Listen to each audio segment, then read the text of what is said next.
माथा चरणावरी संतांचिया माथा चरणावरी संतांचिया माथा चरणावरी संतांचिया माथा चरणावरी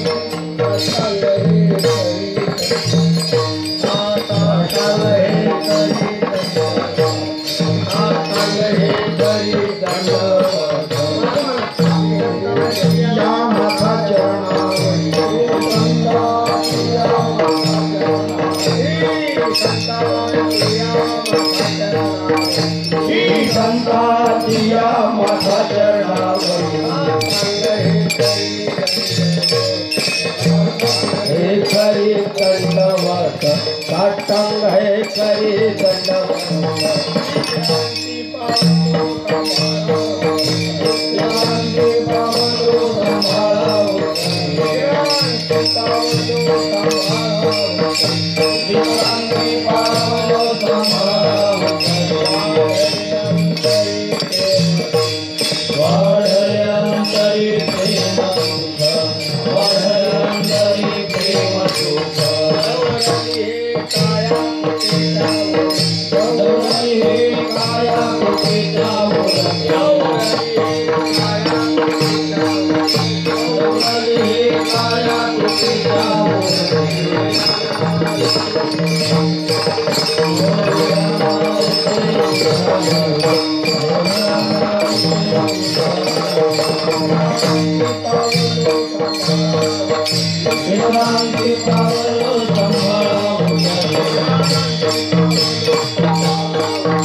संतांची या माथा चरणावरी, श्री संतांची या माथा चरणावरी, साष्टांग हे करी दंडवत, विश्रांती पावलो सांभाळा उत्तरी, वाढले अंतरी प्रेम सुख, दौरली हे काया कृपेच्या ओरसे, नव्हे अनारिसे उद्धरिलो, विश्रांती पावलो सांभाळा उत्तरी, वाढले अंतरी प्रेम सुख, तुका म्हणे मदन घडता सेवा, तुका म्हणे मदन घडता सेवा, पूर्व पुण्य ठेवा, ओढवला विश्रांती पावलो सांभाळा उत्तरी, वाढले अंतरी प्रेम सुख.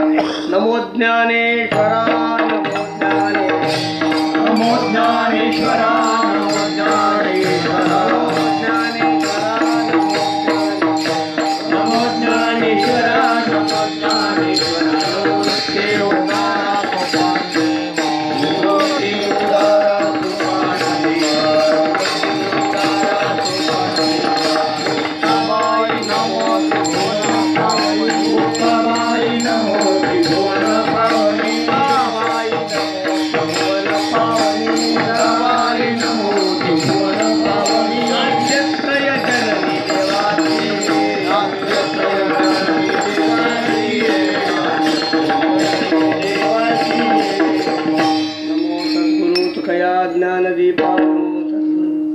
सच्चिदानंद रूपा, नमो सद्गुरु भक्त कल्याण मूर्ती, नमो सद्गुरु वासा, सेवे लागी सेवक झालो तुमच्या,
माथा चरणावरी, साष्टांग हे करी दंडवत, विश्रांती पावलो सांभाळा उत्तरी, वाढले अंतरी प्रेमसुख. सेवेला घेतलेला अभंग जगद्गुरु तुकोबारायांचा आहे. या अभंगाविषयी तुकोबारे संतांच्या विषयी कृतज्ञता व्यक्त करणारा असा हा अभंग आहे. माझ्या जीवनामध्ये कीर्तन सेवा करत असताना मी काही माझी पथ्य सांभाळलेली आहेत. ते म्हणजे माझ्या पुढं कॅमेरा मला चालत नाही, तेव्हा संयोजकांना विनंती आहे ते बंद करावं. आणि एवढा मोठा कार्यक्रम करत असताना खरं म्हणजे वक्ता श्रोत्यांना दिसला पाहिजे हे मला मान्य आहे, मला ते मान्य आहे. पण याच्या अगोदर मी जी उपकरणं बंद केलेली आहेत त्यांचा अपवाद माझ्यावर येऊ शकतो आणि इथून पुढच्या काळामध्ये तो नियम होऊ शकतो. म्हणून माझी आपल्याला विनंती आहे. आणि ज्या लोकांची थोडीशी माझा थोबडा तुम्हाला दिसणार नाही म्हणून कुचंबना होईल, त्याबद्दल तुमच्या सर्वांची मी क्षमा मागतो. विठ्ठला विठ्ठला.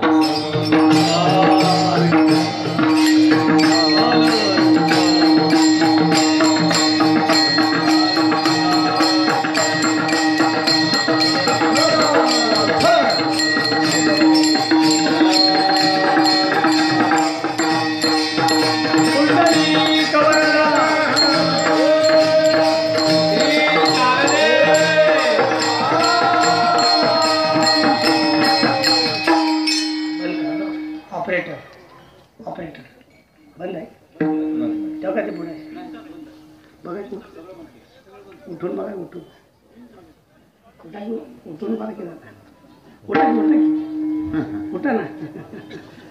काही नको, स्क्रीन सुद्धा नको आहे, सगळं बंद करा.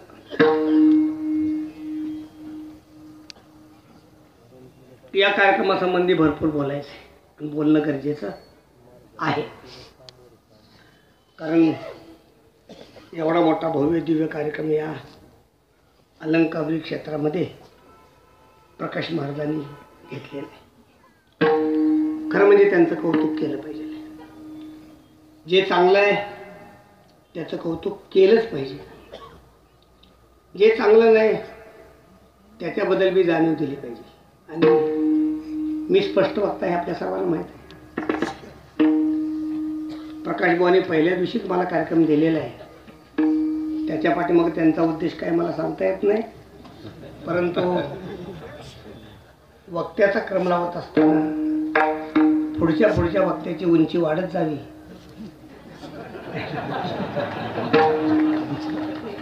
पहिला वक्ता उंचीनं कमी असावा अशी दक्षता प्रकाश महाराजांनी घेतली. एवढा मोठा कार्यक्रम आयोजित करत असताना त्याचे व्याप भरपूर आहेत. लहान मोठे कार्यक्रम आयोजित करण्याचा मलाही छंद आहे, आपल्याला माहीत आहे. आम्ही कराडला असे काही छोटे मोठे कार्यक्रम आयोजित केलेले आहेत. एवढ्या मोठ्या प्रमाणावर कार्यक्रम करण्याचं धाडस मी केलं नाही आत्तापर्यंत कधी. कदाचित प्रकाश बुवांचं हे पाहून तसं धाडस करावं असं मला वाटणार नाही. का वाटणार नाही? तर ते धाडस करण्याच्या पलीकडं माझं रक्त गेलेलं आहे. हे रक्तामध्ये जी उमेद लागते त्याला काय वय असतं.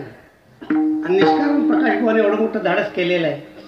आपणही त्यांच्यावर काहीतरी करून दाखवावं असं मनामध्ये ईर्ष्या निर्माण होण्याचे काही कारण नाही. वारकरी संप्रदायामध्ये कलौ संघ शक्ती हे जे सूत्र आहे ते सूत्र वारकरी संप्रदायामध्ये आपल्याला दिसतं. की वारकरी संप्रदाय हा संघ शक्तीचा संप्रदाय आहे. खरं म्हणजे अन्य जे संप्रदाय आहेत त्या अन्य संप्रदायामध्ये एकमुखता आहे की त्या सर्वांचं एखाद्या विषयी नक्की एकमत असू शकतं. दुसरी गोष्ट, ते एका ठराविक नेतृत्वामध्ये केंद्रित झालेले असतात. वारकरी संप्रदाय तसा एका ठराविक नेतृत्वामध्ये केंद्रित झालेला संप्रदाय नाही. अगदी ज्ञानोबारायांच्यापासून म्हणलं तरी सुद्धा ज्ञानदेवे रचिला पाया हे म्हणत असताना वारकरी संप्रदायाचे मुहूर्तमेढ नामदेवरायांनी रवलेले हे आपल्याला माहीत आहे ना. नामदेवराय हे त्यांच्याही अगोदर काही कार्यरत होते. म्हणजे केव्हाही आपला संप्रदाय केव्हाही एकमुखी नेतृत्वामध्ये राहिलेला नाही. पण त्या संप्रदायाचं एक वैशिष्ट्य आहे की हा कोणा एका व्यक्तीच्या अंडर नसला तरी सुद्धा त्या संप्रदायामध्ये बऱ्याचशा मतवैचित्र्य असल्या तरी सुद्धा हा संप्रदाय विचारानं आणि तत्वानं एक आहे.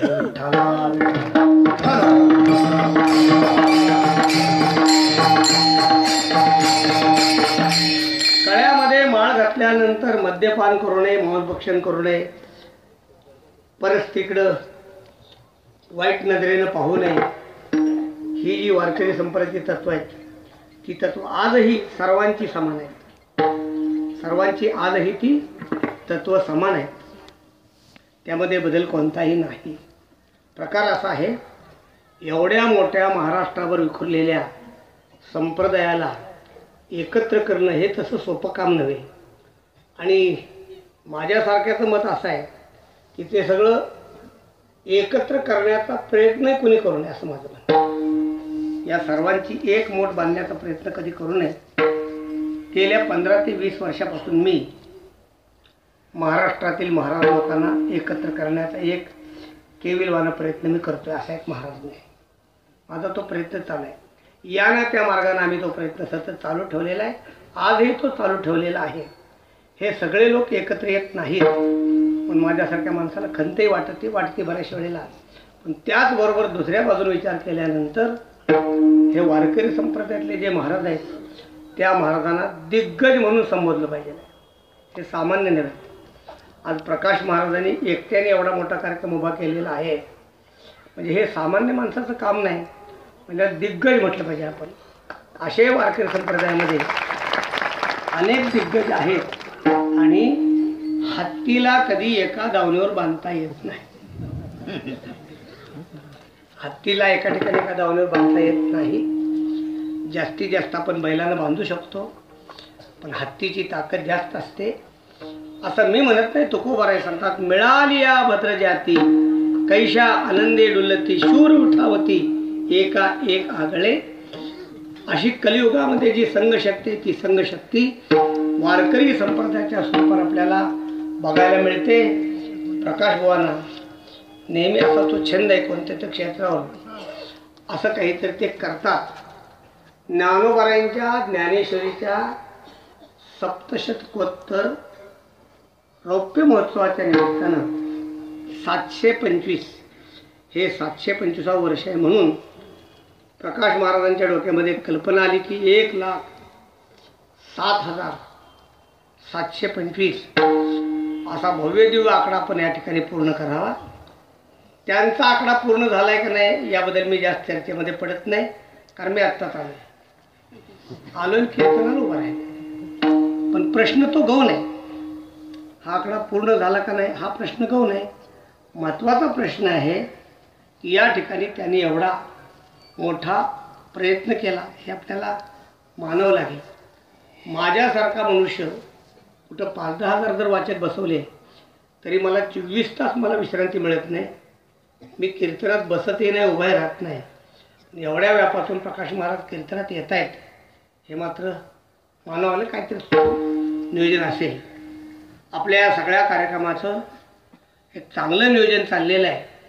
त्याबद्दल बोलत असताना याच्याबद्दल काही दक्षता आहेत, त्याही दक्षता जाता जाता मी आपल्याला सांगू इच्छिणार आहे.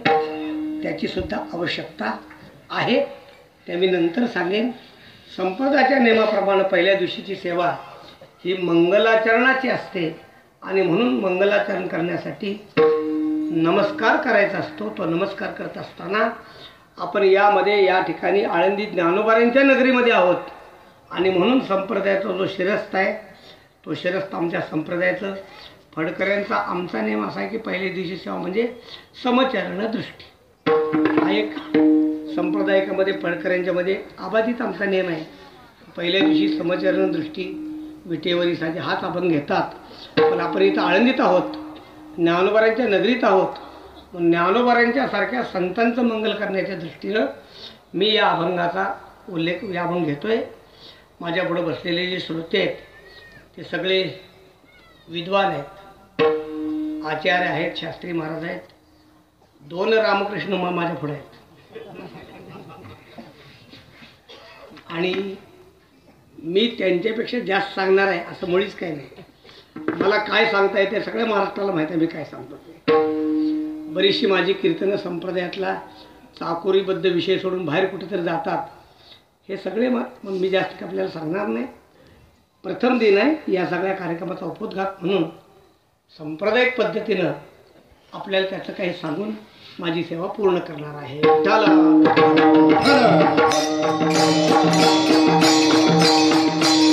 जगद्गुरु तुकोबाराय या अभंगाच्या द्वारा संतांच्याबद्दल कृतज्ञता व्यक्त करतात. नेहमी सांगितलं होतं की 2 प्रकारचे प्रवाह आहेत. जो केलेले उपकार जाणतो त्याला आपण कृतज्ञ म्हणतो, ज्याला उपकाराची जाणीव नसते त्याला आपण कृतज्ञ म्हणतो. कृतज्ञा उपकारो केला, चोरा व्यवहारो दिधला, निसगू स्तवला विसरे जैसा. या ठिकाणी विसरे जैसा हे जे क्रियापद आहे ते तिन्हीच्या ठिकाणी लागत असतं. त्याला अलंकार म्हणतात. कोणता म्हणतात ते रामकृष्ण महाराजांना विचारा तुम्ही कोणता अलंकार म्हणतात. त्याला दीप अलंकार म्हणतात. असे एकच क्रियापद अनेक वाक्यांना लागू होतं त्याला दीप अलंकार म्हणतात. किंवा एकच करता अनेक क्रिया करतो तेव्हा सुद्धा तो अलंकार होतो. म्हणजे एका वक्त्याच्या एका कर्त्याला अनेक क्रियापद लागली तरी दीप अलंकार एका क्रियापदाला अनेक कर्ते लागले तरी दीप अलंकार। या ठिकाणी विसरे जैसा हे आहे ना, याला कर्ते 3 आहेत। कृतज्ञा उपकारू केला विसरे जैसा, चोरा व्यवहारू दिदला विसरे जैसा, निसुगु स्तवला विसरे जैसा, हे तिन्ही लावायचं। अशा ज्ञानोबारांच्या पुष्कळ ओव्या आहेत, त्या सांगून मी आपला आता वेळ घेत नाही। तर कृतज्ञाला उपकार केल्याची काही जाणीव नसते, आणि जो कृतज्ञ असतो त्याला उपकाराची जाणीव असते। थोडासा श्रीमद भागवतातील एक विषय आपल्यापुढे मांडेन। श्रीमद भागवतामध्ये जेव्हा भगवंतांनी रास रचली तेव्हा सगळ्या गोपिका भगवंताच्या राससुखामध्ये प्रविष्ट झाल्या। सगळ्या गोपिका भगवंताच्या राससुखाचा अनुभव घेत असताना प्रकार असा झाला की आम्ही भगवंताचं हे सुख भोगतोय, याचा एक अहंकार अभिमान त्यांच्या ठिकाणी निर्माण झाला। अन्य गोकुळवासियापेक्षा आम्ही श्रेष्ठ आहोत अशा तऱ्हेचा त्याला एक अभिमान निर्माण झाला, आणि तो भगवंतांना सहन झाला नाही। पण भगवान त्या ठिकाणी अंतर्धान पावले, असा सगळा विषय नेहमीचा विषय, त्याच्यावर अनेक सूक्ष्म चिंतनं चालतात, मला तो विषय मांडायचा नाही। पण जेव्हा भगवान प्रगट झाले, प्रगट झाल्यानंतर गोपिकांनी भगवान परमात्म्यांना एक प्रश्न विचारला। तो प्रश्न की ज्या प्रश्नाचा या अभंगाशी संबंध आहे, मी सांगतो आपल्याला। एक प्रश्न असा विचारला, गोपिका देवाला म्हणतात, देवा जगामध्ये 3 प्रकारचे लोक आहेत। 3 प्रकारचे लोक कोणते आहेत? एक पहिला वर्ग असा आहे की आपल्यावर जो प्रेम करतो त्याच्यावरच प्रेम करणारा, असा एक वर्ग आहे। दुसरा वर्ग आहे आपल्यावर प्रेम न करणारावरही प्रेम करतो, असा एक वर्ग आहे। आणि तिसरा एक असा वर्ग आहे की आपल्यावर प्रेम करणारावरही प्रेम न करणारा, असा तिसरा वर्ग आहे। थोडीशी वाक्यांची गडबड होईल तुमच्या डोक्यात, म्हणून परत सांगतो। आपल्यावर प्रेम करणारावर प्रेम करणारा हा एक वर्ग आहे, आपल्यावर प्रेम न करणारावरही प्रेम करणारा, असा दुसरा वर्ग आहे। आणि आपल्यावर प्रेम करणारावरही प्रेम न करणारा, असा तिसरा वर्ग आहे। या तिघापैकी तुम्हाला कोण आवडतं, असं त्या गोपिकांनी खोचक प्रश्न विचारला। त्याच्यामध्ये त्यांनी खरं म्हणजे भगवंताला वेटील धरलं होतं की आम्ही तुझ्यावर एवढं प्रेम करून त्याची परतफेड तू अशी का करतोस, असं त्या गोपिकांना विचारायचं होतं। पण त्यांनी ते अन्य मार्गाने विचारलं। हाही शास्त्रामध्ये प्रकार आहे, त्या प्रकाराला वक्रोक्ती म्हणतात। सरळ न सांगता आडवळणानं सांगायचं, याला अलंकारामध्ये वक्रोक्ती म्हटलं जातं। असं वक्रोक्तीने त्याने विचारलं, तू आमच्यावर का प्रेम करत आहेस, असं नाही विचारलं। आपल्यावर प्रेम करणारा जो तिसरा वर्ग आहे, ते आपल्यावर प्रेम करणाऱ्यावर प्रेम न करणारा तिसरा वर्ग आहे, याच्यापैकी तुम्हाला कोण आवडतो, असा प्रश्न विचारलेला आहे। गोपिकांचा हा खोचक प्रश्न भगवंताच्या लक्षात आला। त्यांच्या लक्षात आलं हे का विचारतायत ते, त्याची उत्तर देताना भगवंतांनी सुद्धा गोपिकांना 4 प्रकारे उत्तर तशीच दिलेली आहे। भगवान म्हणले, गोपिकांनो तुमचा जो पहिला प्रश्न आहे, तो पहिला प्रश्न असा आहे की आपल्यावर जो प्रेम करतो त्याच्यावर जो प्रेम करतो, असा एक वर्ग आहे, तर तो वर्ग व्यवहारातला आहे। संसारी प्रापंचिक जे लोक आहेत ते या वर्गामध्ये मोडतात। जन हे सुखाचे दिल्या घेतल्याचे, जन हे सुखाचे दिल्या घेतल्याचे, जन हे सुखाचे दिल्या घेतल्याचे, जन हे सुखाचे दिल्या घेतल्याचे, अंत हे काळीचे काही कोणी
त्यांच्यामध्ये सामान्य लोक बसतात की ते जो आपल्या उपयोगाचा आहे त्यालाच उपयोगाला पडतात याविषयी अनेक गोष्टी आहेत. गोष्टी सांगण्याचं हे ठिकाण नव्हे. अन्य ठिकाणी आपण या गोष्टी सांगत असतो. आज त्या गोष्टी सांगितल्या असं काही नाही. सर्व लोक जाणते त्यामुळे त्याचा विस्तार जास्त करण्याची आवश्यकता नाही. आपल्यावर जो प्रेम करतो त्याच्यावरच प्रेम करणारा व्यवहारातला वर्ग आहे की जो आपल्यावर प्रेम करत नाही त्याच्यावर प्रेम करत नाही. ज्ञानोबा सांगतात दिटी घालून आहेरा अवंतू जाईजे सोय. माणसं जेव्हा चिठ्ठी एकमेकाला देतात लग्न पत्रिका तेव्हा याला पत्रिका दिल्यानंतर त्यानं आपल्याला आहेर आणावा अशा उद्देशानंच ती पत्रिका दिलेली असते. अलीकडच्या लग्नपत्रिकेमध्ये एक नवीन वाक्य समाविष्ट झालेलं आहे. कृपया आहेर आणू नये ते पत्रिकेत लिहिलेलं असतं. कदाचित तुम्ही लग्नाला येताना आहेर आणायला विसराल म्हणून ते वाक्य लिहिलं असलं तर तसं काय सांगता असू शकतं. पण अलीकडच्या लग्नामध्ये ते वाक्य पण वाचण्यामध्ये येतं. जाऊ द्या. तर दिठी घालून आहेरा अवंतू जाई जे सोयरा का वान धाडी जे घरा ओसियाचे. जुन्या काळामध्ये ओसा होता. अजून ग्रामीण भागामध्ये ती पद्धत आहे. जेव्हा ओसा दिला जातो तेव्हा एका बाईनं दुसऱ्या बाईला वाण दिलं तर त्या वाणाची परतफेड त्या बाईला दुसरं वाण देऊन करायचं असतं. असं स्त्रियांच्यामध्ये पद्धत आहे. तात्पर्य भाग असा की जने हे सुखाचे दिल्या घेतल्याचे. भगवान म्हणतात गोपिकानो आपल्यावर प्रेम करणारावरच प्रेम करणारा असा जो वर्ग आहे तो व्यवहारातले सामान्य लोक त्यांचा वर्ग मोडतो. दुसरा जो वर्ग आहे की आपल्यावर प्रेम न करताही त्यांच्यावर प्रेम करणारा हा जो वर्ग आहे हा वर्ग परमार्थातला आहे. ऐशी कळवळ्या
ऐशी कळवळ्याची जाती करी लाभाविनप्रती हा संतांचा वर्ग आहे. संतांनी जे समाजाला दिलं त्याबद्दल समाजाने संतांना काय दिलेलं आहे? समाजाने संतांना तेच दिलेलं आहे की समाजाने त्यांचा तिरस्कार केला, बहिष्कार केला, त्यांच्यावर ग्रामण्य घातलं, त्यांना वाईट टाकलं, वेळेप्रसंगी त्यांना हाकलून दिलं, त्यांना मारलं सुद्धा एवढ्या प्रकारामध्ये. पण संतांनी त्यांच्यासाठी कधी प्रतिकार केला नाही. त्यांच्यावरच संतांनी प्रेम केलं असं आपल्याला दिसतं. हाही विषय मोठा असल्यामुळं त्याचे उदाहरण आपल्याला सांगत नाही. फक्त श्रीमद भागवताच्या प्रथम स्कंदामध्ये परीक्षिती राजाच्या चरित्रामध्ये असा भाग आलेला आहे की परीक्षिती राजानं शमीक ऋषींच्या गळ्यामध्ये जेव्हा सर्प अडकवला तेव्हा शमीक ऋषींचा मुलगा शृंगी त्यानं परीक्षितीला शाप दिला की हा राजा 7 दिवसामध्ये सर्प चावून मरेल. हा शाप जेव्हा शमीक ऋषींना कळाला तेव्हा शमीक ऋषींना वाईट पटलं. त्याने आपल्या मुलाला सांगितलं, बाळा रे, आपल्या देशाचा तो सार्वभौम राजा आहे, तर अशा एक सत्वशील राजाला अशा प्रकारचा शाप तू द्यायला नाही पाहिजे होता. माझ्या मुलानं अजाणतेपणानं राजाला शाप दिला याची खंत शमीक ऋषींना वाटली. त्या ठिकाणी भागवतकार असं लिहितात की समाजानं बहिष्कृत केलेले, समाजानं तिरस्कृत केलेले, समाजाने अवहेलना केलेले, समाजाने उपेक्षित केलेले, समाजाने फेकून दिलेले, समाजाने शाप दिलेले अशी तिथं क्रियापदं आहेत. क्षिप्ता, शप्ता, असं बहिष्कृता अशी क्रियापदं आहेत.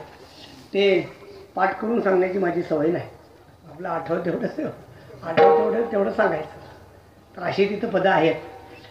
तर तिथं असं म्हटलेलं आहे की त्याने केलेल्या आपल्याला जो त्रास आहे त्या त्रासाचं उत्तर त्यांना त्याच भाषेमध्ये देण्याचं सामर्थ्य संतांच्या अंगामध्ये असताना सुद्धा संत त्यांना शाप देत नाही, असं तिथं वचन.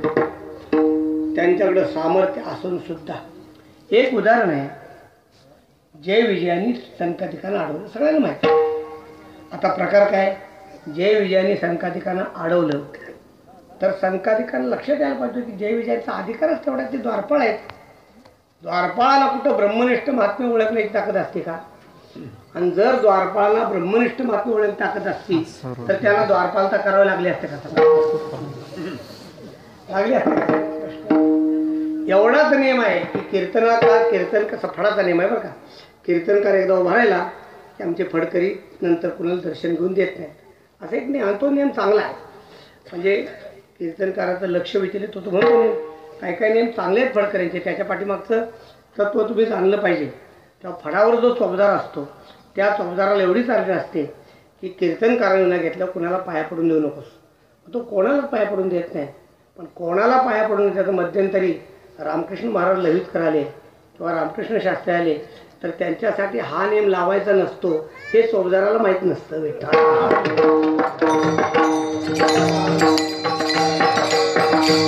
सगळ्याच्या नियमाप्रमाणे रामकृष्ण महाराजांना मी ढकलू शकतो, ढकलतो वेळ. आता काय प्रकार आहे?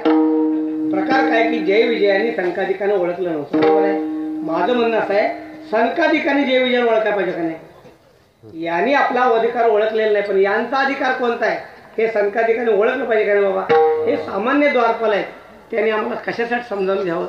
तेव्हा त्याबद्दल लय रागवू नये ही संकाधिकांची जबाबदारी असताना संकाधिक रागवले. नुसते रागवले नाही, इतके रागवले की त्यांनी त्याला शाप दिला. शाप द्यायला हरकत नाही, पण अडवल्याबद्दल केवढा मोठा शाप द्यावा. अडवलंय ना तर संकाधिकाने एवढंच म्हणायला पाहिजे होतं की तुमची आजपासून नोकरी आम्ही बंद करून टाकतो. बस नाही, याच्यापेक्षा काय. तुम्हाला नोकराला पदीचे पद हरीच्या सेवेमधून तुम्हाला बाजूला काढून टाकतो. पण तसं झालं नाही. त्यांनी त्यांना शाप दिला 3 जन्म राक्षसाचे. आता एवढ्याशा चुकीसाठी एवढी शिक्षा द्यावी का? म्हणून देऊ नये असं. म्हणून तर तुकोबर आहे संकाधिकांना सुद्धा म्हणतात, असं म्हणतात तुम्ही संकाधिक संत म्हणविता. हे म्हणविता शब्दाला मी थांबलोय तिथं. म्हणविता कृपावंत. स्वतःला कृपावंत म्हणून घेताना असं तुकोबरायांनी जाता जाता संकाधिकानं कोपरखळी मारलेले. तुकोबरायांच्या नजरेतून संकाधिक सुटत नाही तर आपण सुटू असं वाटते का तुम्हाला? अशी अपेक्षा करता का तुम्ही? विषय असा आहे तर संकाधिकांनी शाप दिला, मोठं प्रकरण आहे. आता काय, मी कीर्तनामध्ये 13 असं म्हणत होतो शास्त्री बुवा की अडवल्याबद्दल एवढी शिक्षा तर बडवल्याबद्दल किती शिक्षा द्यायची. विठोबा खेत्रांनी नानोबरांना बडवलं, मंबाजी बाबांनी तुकोबरांना बडवलं, पण का त्यांच्या मुखातून शापाने आला नाही सांगा ना? त्याचं उत्तर दिलंय करी लाभाविल प्रीती. तर हा दुसरा जो वर्ग आहे तो दुसरा वर्ग आपल्यावर प्रेम न करणारावरही प्रेम करतो. तिसरा जो वर्ग आहे की आपल्यावर प्रेम करणारावरही प्रेम न करणारा. आता तिसरा वर्ग आहे. त्या तिसऱ्या वर्गाचा रोग गोपिकांचा भगवान श्रीकृष्णाकडे होता की तू आमच्यावर प्रेम का करत नाही, त्याला विचारायचं होतं. त्याचं उत्तर देताना भगवान परमात्मा म्हणले गोपिकांनो, तो तिसरा वर्ग आहे आपल्यावर प्रेम करणारावरही प्रेम न करणारा. असा जो तिसरा वर्ग आहे त्या तिसऱ्या वर्गाचे परत 4 वर्ग पडतात.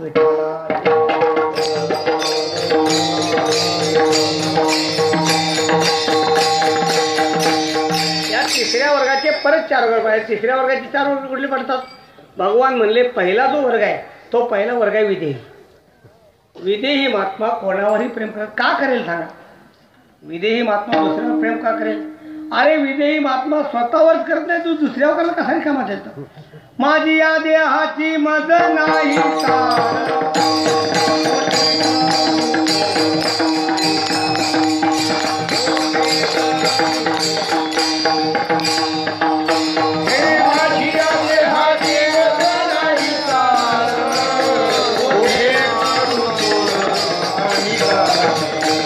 कुठे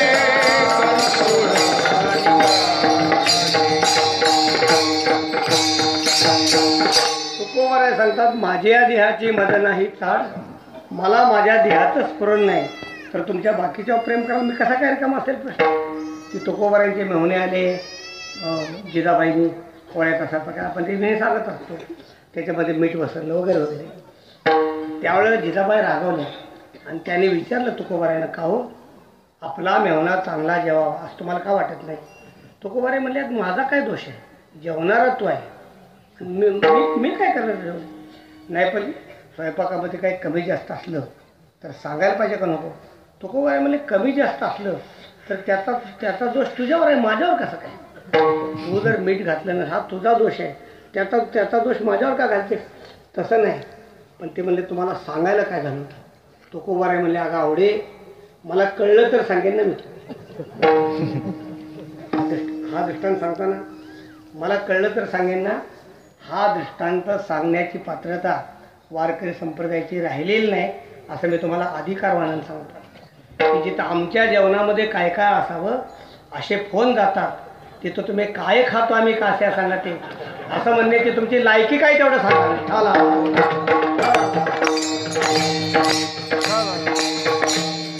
हो बाकीच्यांचं सांगत नाही शास्त्री बाबा, माझं सांगतो मी तुम्हाला. मला एका कीर्तनकाराने निरोप असा पाठवला, तात्याला सांगा तुम्हाला जर जेवणाची व्यवस्था होत नसेल तर आम्हाला कीर्तन देऊ नका.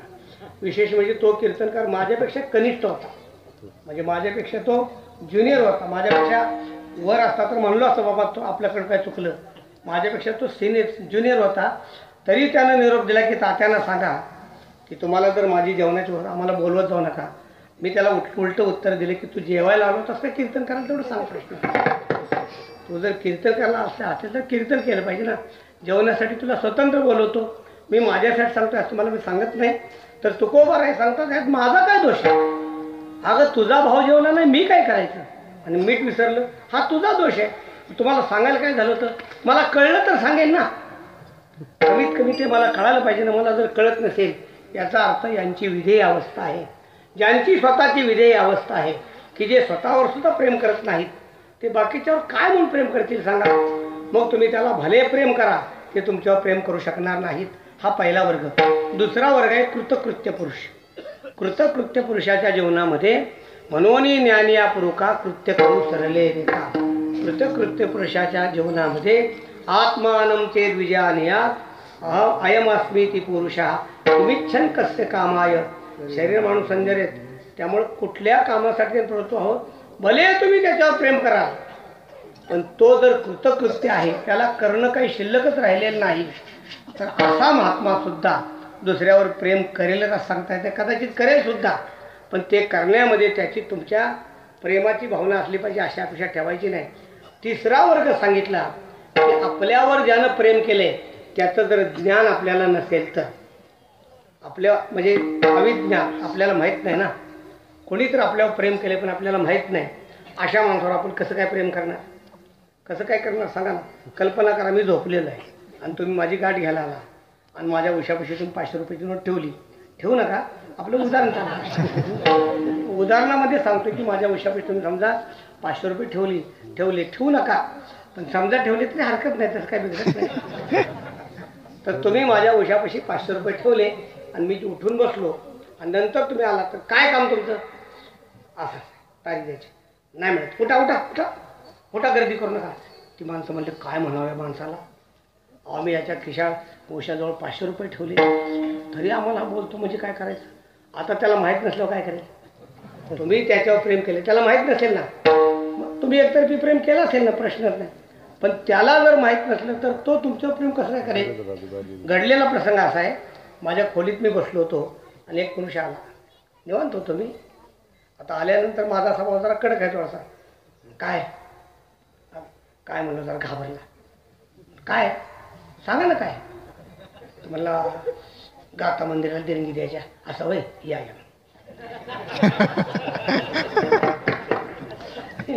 मी त्याला म्हणलो अगोदर बाहेरनं सांगायचं नाही का, म्हणजे माझा स्वर बरोबर खाली आला असता.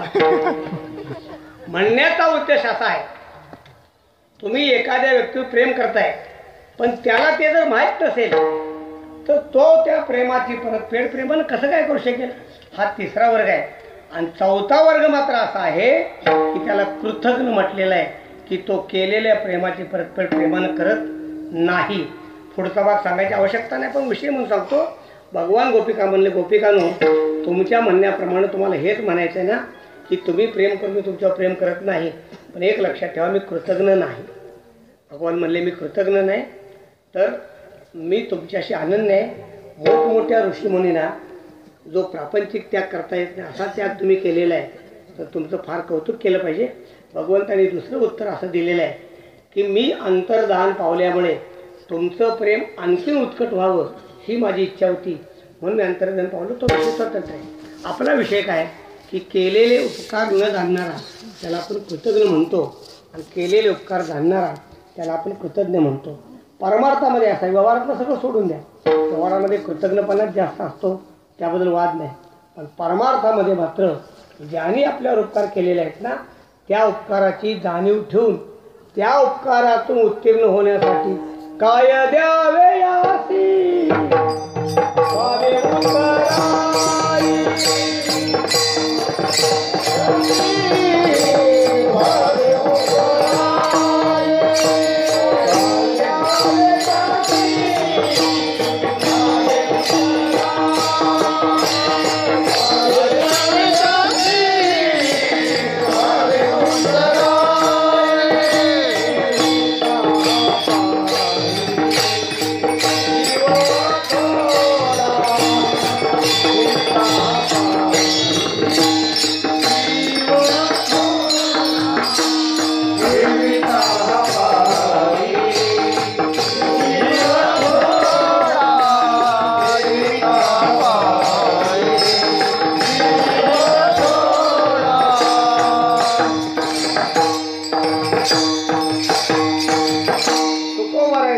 संतांनी उपकार केला त्याच्याबद्दल आपण त्याला काय देऊ शकतो?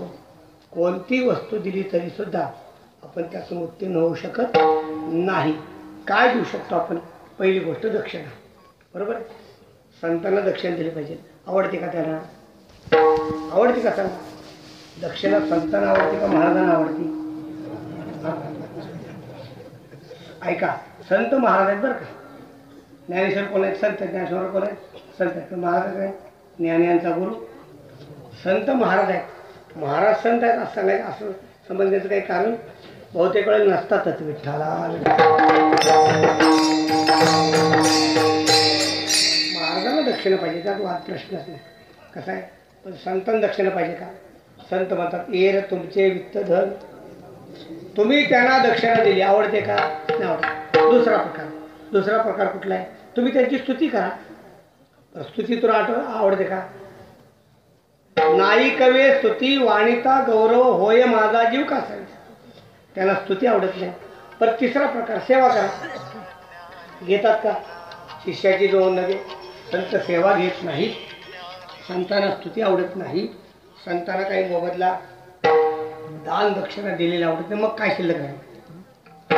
मग काय शिल्लक राहिले? आणि म्हणून ज्ञानोबा सांगतात उगियाची माता ठेविले चरणी. हे यांच्या ऋणातून आपण उत्तीर्ण होत नाही ना, मग त्यांच्या चरणावर माता ठेवून उत्तीर्ण होण्याचा प्रयत्न केलेला केव्हाही चांगला. तुकोबा असंच म्हणतात, तुका म्हणे नेणे युक्तीची ते खोली म्हणून ठेवली. या अभिप्रायानं जगद्गुरु तुकोबा संतांची कृतज्ञता व्यक्त करताना म्हणतात श्री संतांची या माता चरणावरी संतांच्या चरणावर तुकोबा माता ठेवतात. आता याबद्दल सुद्धा पुष्कळ मोठा विस्तार आहे. ललितकर महाराजांच्या सारखे लोक श्री या पदाचं व्याख्यान एका कीर्तनात करू शकतात, इतकं भांडवल त्यांच्याकडे आहे. माझ्याकडे मुळीच नाही, त्यामुळे अधिक विस्तार करत नाही. श्रीपद का लावलं वगैरे, संतांना श्रीपद का लावलं जातं, देवाला का लावलं जातं आपण पाहतो. मला सांगायचं कारण श्री संतांची या माथा चरणावर तुकोबा संतांच्या चरणावर माथा ठेवतात. माथा का ठेवतात? त्याचं कारण आहे. चरणावर माथा ठेवणं हे नम्रतेचं सगळ्यात मोठं लक्षण आहे. माथा ठेवणे नम्रतेचं सगळ्यात मोठं हे लक्षण आहे. का?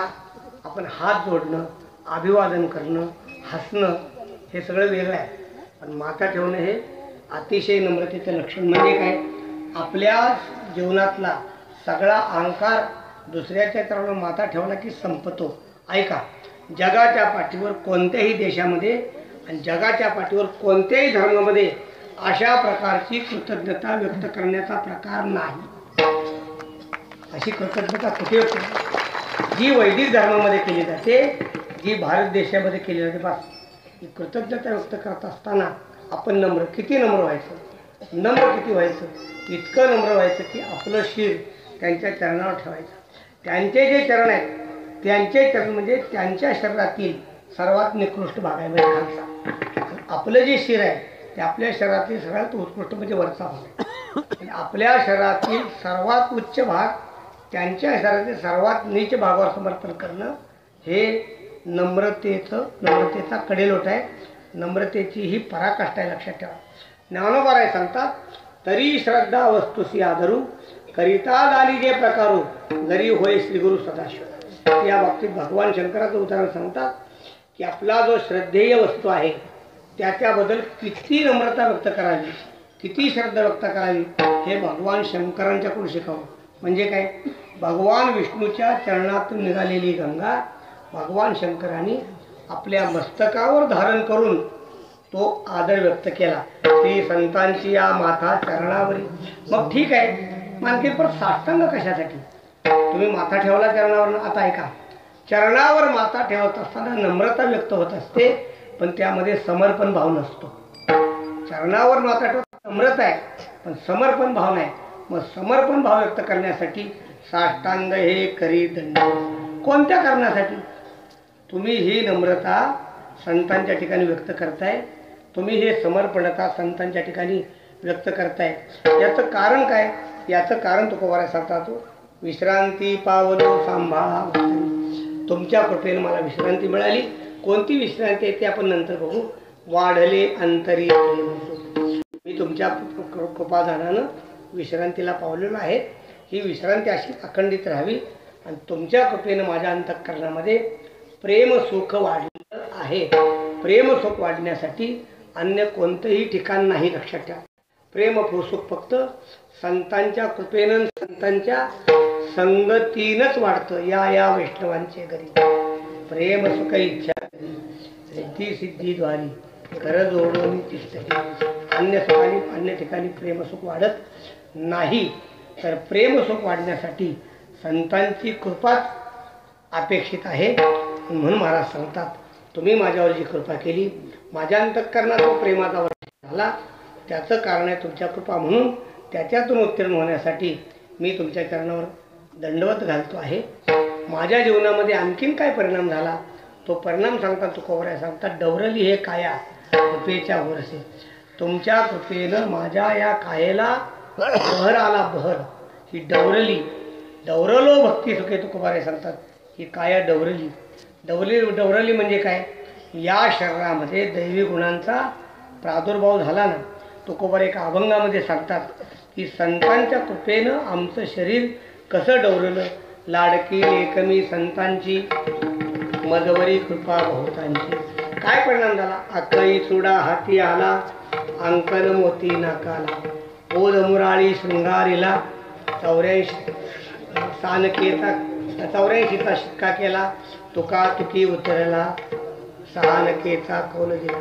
संतांच्या कृपेनं आपल्या जीवनामध्ये अशी दैवी संपत्ती प्रगट होत असते. म्हणून महाराज सांगतात, दुसऱ्या कोणत्याही कारणानं माझा उद्धार झालेला नाही. अर्थात हा जो अभंग आहे हा अभंग प्रासंगिक आहे. बाबाजी चैतन्याने तुकोबार अनुग्रह केला त्याचा परिहार म्हणून या अभंगात दिलेला असेल, त्याबद्दल तुकोबार सांगते. तुका म्हणे मदन घडता सेवा. खरं म्हणजे हे कसं घडतं तेव्हा, हे घडतं केव्हा? मग अपेक्षित आपुले तेही सांगतील पुसले. मग म्हणजे केव्हा? तरू म्हणू जिवे चरणाशी लागावे, अगरवता करावे. मग म्हणजे आपण त्यांच्या ठिकाणी नम्र व्हावं, मग ते तुम्हाला सेवा करावी, मग ते तुम्हाला काय पाहिजे सांगतील. तुकोबाराय सांगतात, असं असताना तुम्ही जो माझ्यावर अनुग्रह केलेला आहे, तुम्ही जी माझ्यावर कृपा केलेली आहे, त्याबद्दल माझ्या हातून सेवा म्हणून तुमचं काही घडलं नाही. परी नाही घडली सेवा काही, पण तुका म्हणे मदन घडता सेवा, पूर्व पुण्य ठेवा ओढवला, विश्रांती पावलो सांभाळा उत्तरी, वाढले अंतरी. म्हणा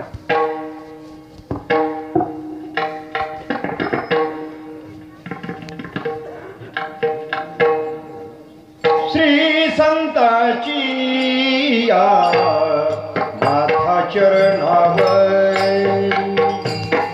श्री संताची या माथा चरणावर